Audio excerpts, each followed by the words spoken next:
you're a white person, I've got a message for you. If you're a non-black person of color, I've got a message for you. If you're a black person, I've got a message for you. This isn't a trending topic you can just hop on. This is people's humanity. It's not everyday speak or post. Sometimes if you don't have the range on something, or if you don't think you'll apply enough nuance to a certain conversation, then it's not by force to speak.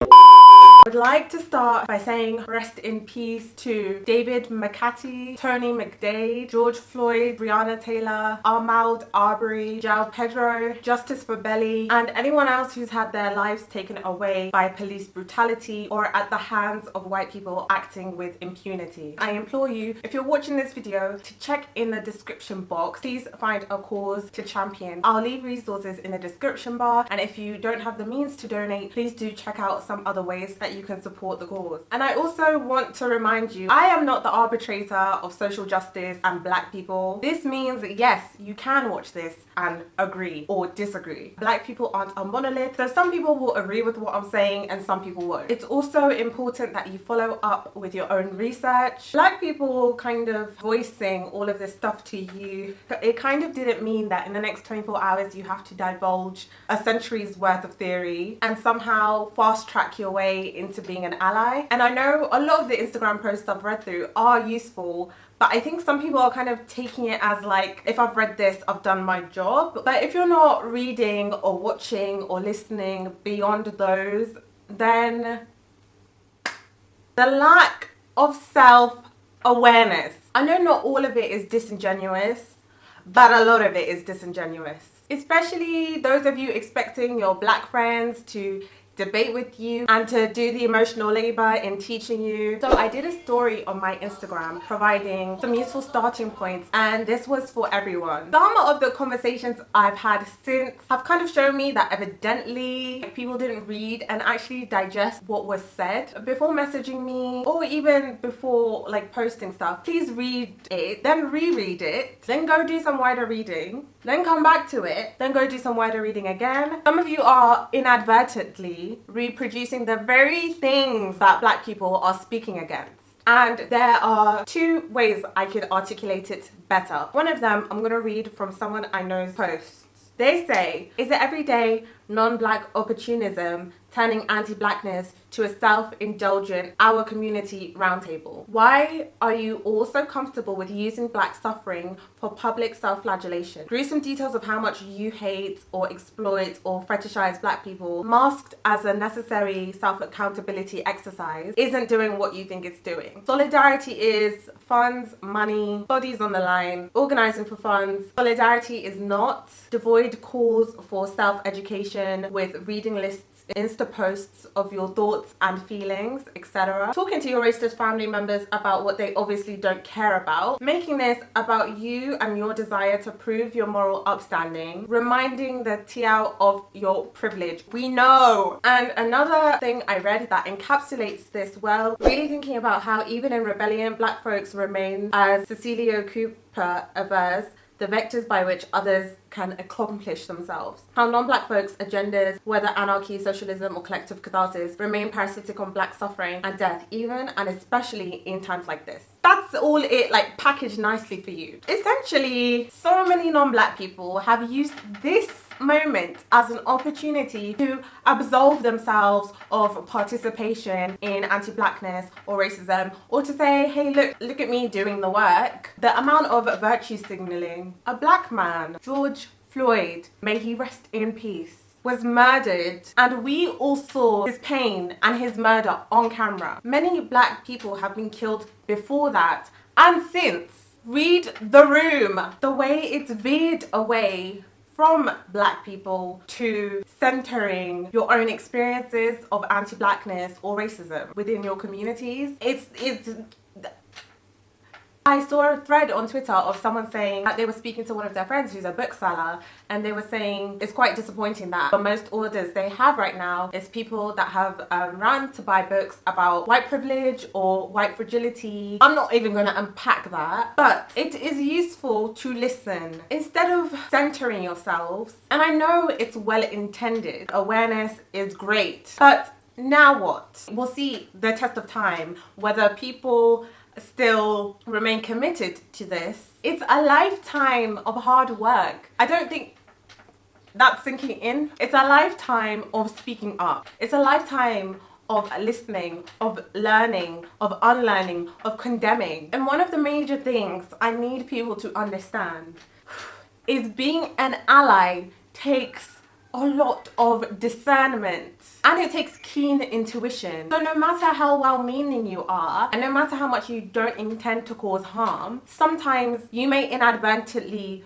reproduce the very things that Black people are trying to speak against. So being an ally is then knowing when to speak and not to, and knowing what's appropriate to say and what's not. But better yet, and I think a lot of Black people have this question, where was all of this before? Where was all of this solidarity when Decolonize was in the mainstream media back in 2017 and you didn't speak out about it? Have any of you emailed your departments about the lack of diversity on your reading list? Where was all this divulging your anti-Blackness in your communities? Where were all your videos about unlearning racism or anti-Blackness and think pieces about racism and anti-Blackness in your communities all this time? You lot that are talking about your communities or talking about yourself and talking about the work you're doing, if I see the word uncomfortable in the context of you doing the work to dismantle white supremacy or tackle anti-Blackness one more time, and I understand we're not all born progressive and woke. I'm sorry, some of you can't convince me that you didn't know this stuff was happening in the world. And this is where I say stuff like, I go to the top uni in the UK with some of the most intelligent people I've ever met. But at the same time, some of them are some of the most ignorant people I've ever met. So I need people to really think about why they've not spoken on this stuff. Whether it's that, oh, you were just not knowledgeable, or actually you live in quite like a bubble. Whatever it is, I need people to interrogate why it took the death of another Black man to raise your consciousness. And don't berate yourself and don't feel guilty. No one wants your guilt. It's not helpful. And if you're sitting there feeling guilty, look beyond yourself. Stop centering yourself. Do the proper self-interrogation of where your values lie, because that starting point will then allow you to become a better and more useful ally. And I get that in centering yourselves, your experiences, or your community, you're trying to rally people. But people that need rallying by centering their own community in the first place, that's an issue. Blessing said it perfectly: amplify Black voices. Leanne worded it perfectly. She said, which I agree with, it's a bit of a catch-22. So what's happening on social media is that some people are speaking out so that they can speak out and not being accused of being silent. Some people are then speaking out but then being accused of being disingenuous. And so I think this is where the question that arises of how do we even decipher what's genuine and what's not? Do people need to display what they've done? Is it okay for people not to speak? These are the questions that need to be wrestled with. And personally, for me, this is where it becomes literally just a humanity issue, that if you're sitting there and you know you're not doing this, then you have to actually take that up with yourself and what kind of person you want to be, not just for yourself, but for your fellow human beings. Woke capitalism. So some tweets are gonna pop up on this screen. YouTube, the same YouTube that's been incrementally useful to giving a voice to the alt-right. And some of you big YouTubers, if you really do want to use your platform, you call out YouTube, you email YouTube, you take that up with YouTube. The same YouTube that censors and demonetizes people speaking about social justice. L'Oreal, you know what? I knew there's a reason I don't buy L'Oreal products often.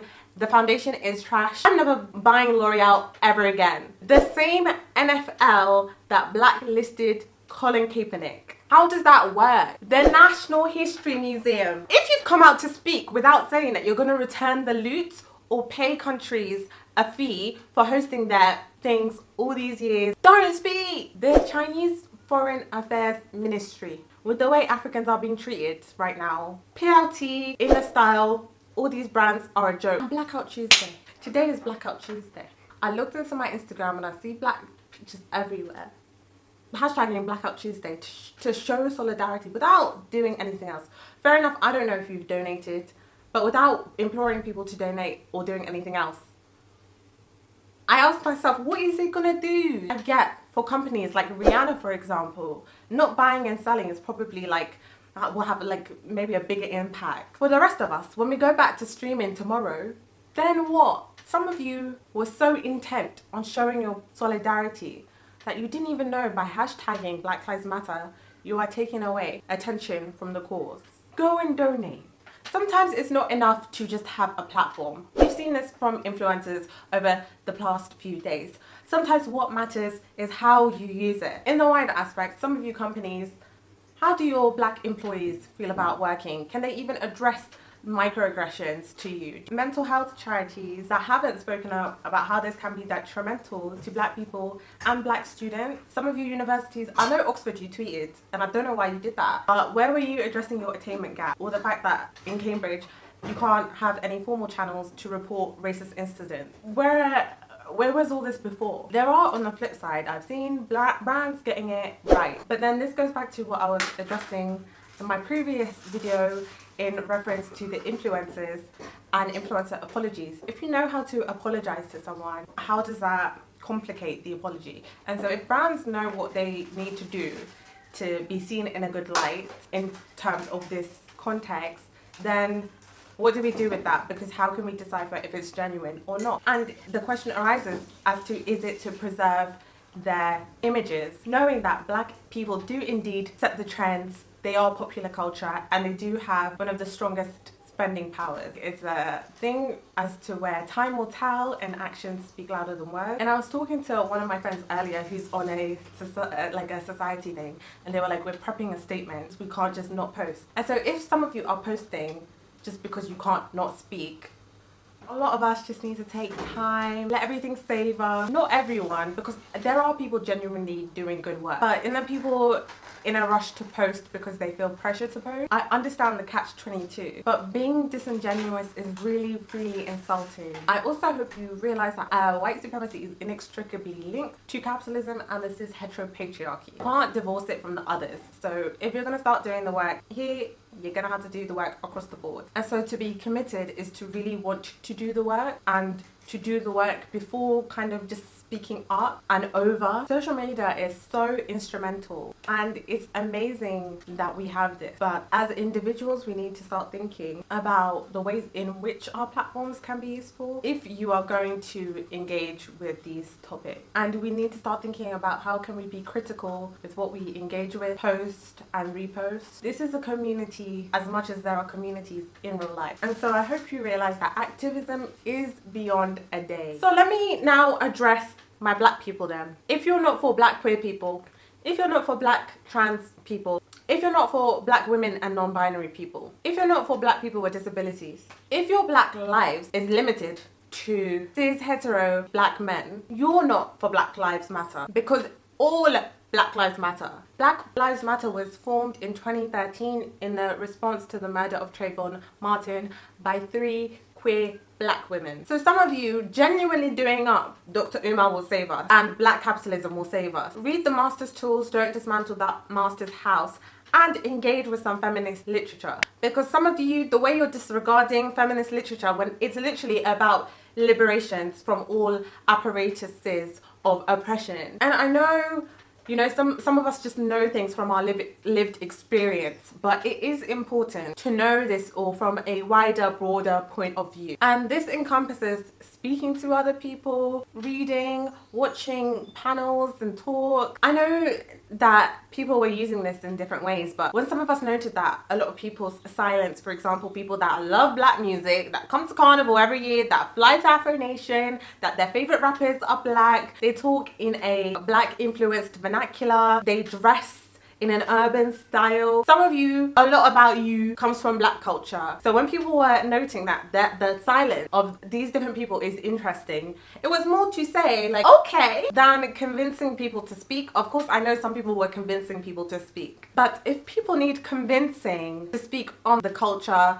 they leech off of or the friends they have, those people didn't care. And this is where, because people are being called out, people are doing a lot of performative acrobatic. We can't force people to care. I know a lot of people are hurt right now by people they consider themselves close to or friends. This is where you start reevaluating friendships. I've spoken about friendships before, that we're no longer at the age where we're friends with people because of proximity, and maybe we're in high school. We get to choose our friends. And so coming out of this, a lot of friendships will need to be reevaluated, because where are your friends being vocal about your humanity all this time? And so you can't convince people to care about your humanity. They may like being around you, you may be entertaining to them, whatever. If they don't care about your humanity, that's something you actually have to sit down and think about. I really need you all to understand that some of us don't have a choice but to be engaged with these fights for liberation, because it's our lived experiences. Some of you get to choose to engage with them. And that's all. Everyone stay strong, and I'll catch you guys in a bit.